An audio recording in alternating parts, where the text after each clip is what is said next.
Hello everyone, welcome to secrets of nature life and food.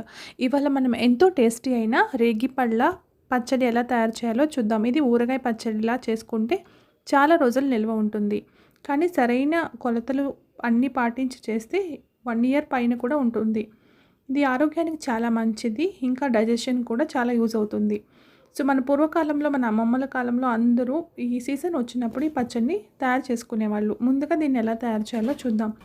రేగి పళ్ళని ఇలా ఫ్రెష్గా ఉన్న వాటిని తీసుకొని ఉప్పు నీళ్ళతో వాష్ చేసి తర్వాత వాటిని ఇలా డ్రై అయ్యే వరకు ఉంచుకొని తర్వాత కొంచెం సాల్ట్ పసుపు వేసి ఇలా మ్యాష్ చేసుకోవాలి, రోట్లో దంచుకోవాలి.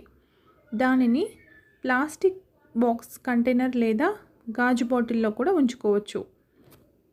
దీంట్లో ఉన్న పులుపు వల్ల స్టీల్ వాటిల్లో పెట్టకుండా ఉంటేనే మంచిది. స్టీల్ వాటిల్లో పెట్టడం వల్ల పులుపు ఉప్పు ఉండటం వల్ల బాటిల్ పాడవుతుంది, ఇంకా పచ్చడికి కూడా మంచిది కాదు. ఇలా ఫుల్గా పేస్ట్ చేయకుండా ఇలా గింజలు ఇలా ఉండేలా చేసుకుంటే చాలా టేస్టీగా ఉంటుంది.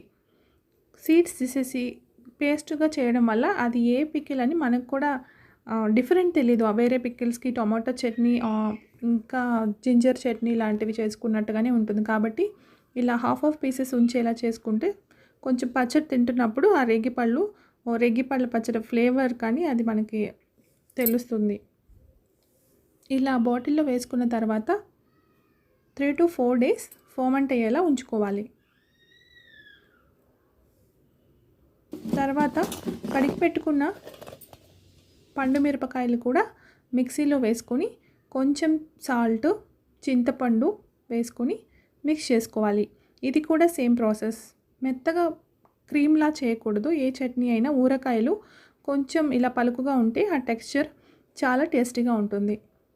వాటి ఫ్లేవర్స్ మిస్ అవ్వకుండా అన్నంలో కలుపుకున్న లేదా వేరే వాటిల్లో కూడా టేస్టీగా ఉంటుంది.